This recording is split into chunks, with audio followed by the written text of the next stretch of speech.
Alright, so we've looked at a lot of hand-to-hand playing, right, left, right, left, right, left, right, left, right. That's really important for caixa playing, as we've said. We've started to add a little bit of swing into that too. Keep that going. Now we're going to look at some doubles. So this is where we're breaking away from the hand-to-hand playing, and we're going to do 2 notes on the same hand before we play the next note on the other hand. A double is not the same as 2 single strokes. It's not this. Yeah? That would be 2 single strokes. 1, 2. Doesn't matter how fast you play them together. If you're doing the same motion twice, that's 2 single strokes. A double is 1 motion that we get 2 notes out of. Again, that's not the same as a molar technique, which is kind of a soft note before a loud note. That is, I guess you could kind of think of that as a double, but it's not what we normally mean when we say double.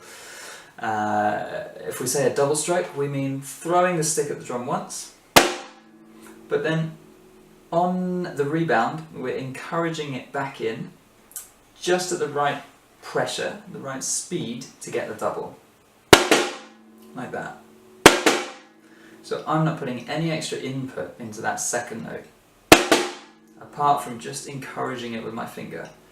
I can't do that from nothing, because there's not enough energy there, the stick's not already moving. So we get it moving the first time, it bounces, but instead of letting it stop here, I'm just putting enough pressure in between my thumb and finger to get that rebound. If you put in more pressure, you get a quick double. If you put in less pressure, you get a slow double.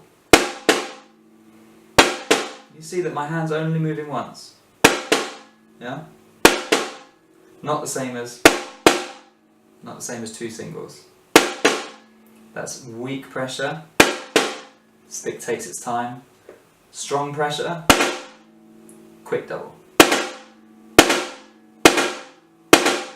Exactly the same idea with the left hand. 2 single strokes. Double. The pressure is now controlled by your thumb, and then you catch afterwards. Weak pressure, slow double. You might even guide it back. Just slow it down if you need to. Strong pressure, quick double.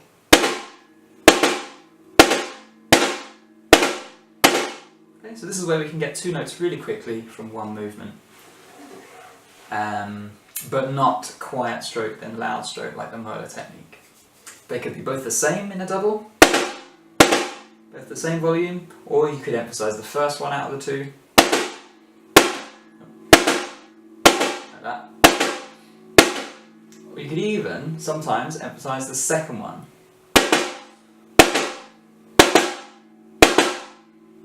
Like that.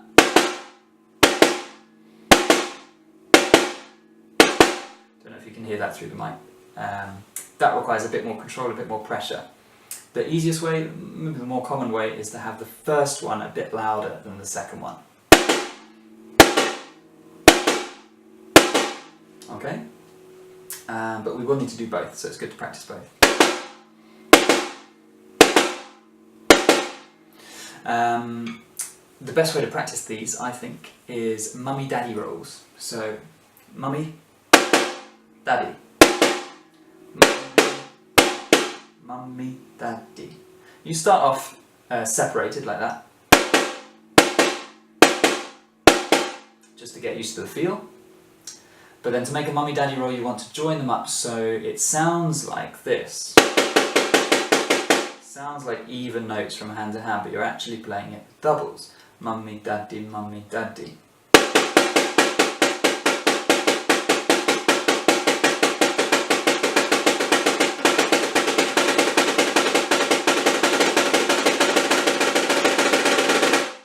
Practice those again.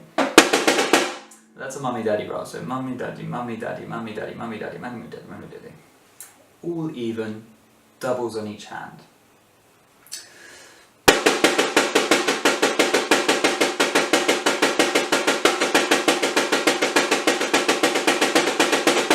Again, like our other practice, if we do that with the metronome, start slow.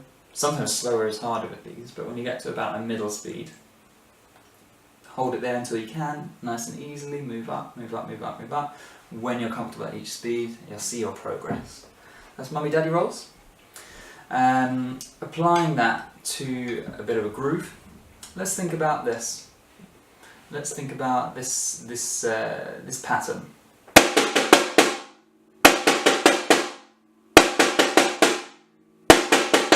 So what I'm doing is I'm doing 2 doubles in the right hand, separated by just 1 left hand.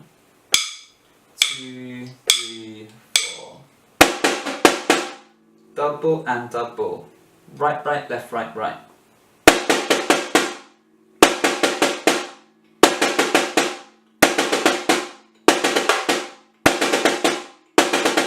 This is a really important little phrase, little rudiment if you like, in Brazilian music. It comes up a lot.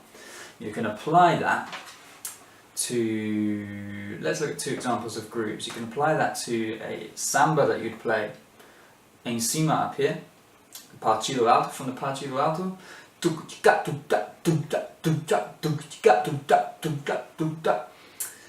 which means we start like we just said, and then from that last note on, that's beat 2, right? From that note on, it's hand to hand. And that's a really common, probably the most common samba pattern in the samba schools in Rio. Double, double, and 3 and 4, and double, double, and 3 and 4, and...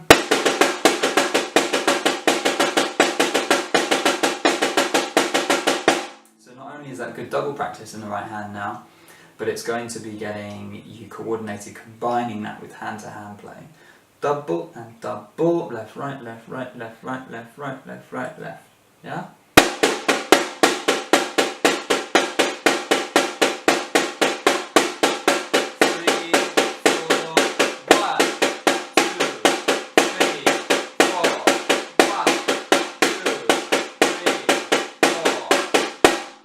And if you can combine that with the ideas of swing and everything we've been looking at so far, and motor technique, what's in the hand-to-hand bit, that would be exactly what we want with this samba pattern. 1, 2, 3, 4.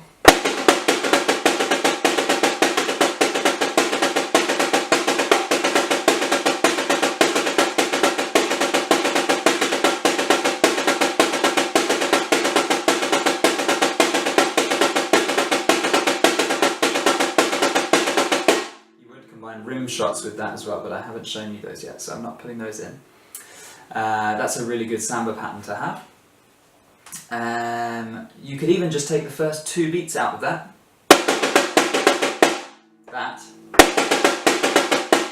and repeat there. So double, double, and repeat. Double, double, and double, double, and double, double, and.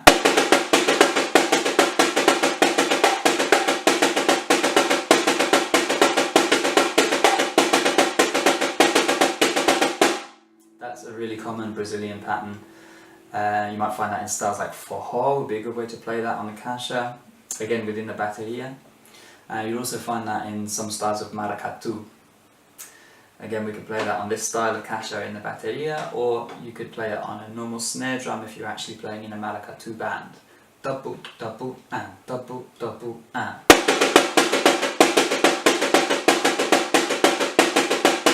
Slow down.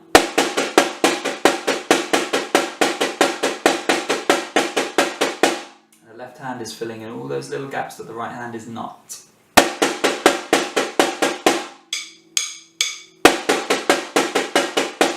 Okay, so that's doubles applied to 2 groove ideas, which start off in the same way, double, left double, and then it's hand to hand for samba all the way, or just 1 beat of hand to hand for the Maracatu pattern. That one, or the samba. Always thinking about that tu maracatu, maracatu, maracatu swing while you play it. That's doubles.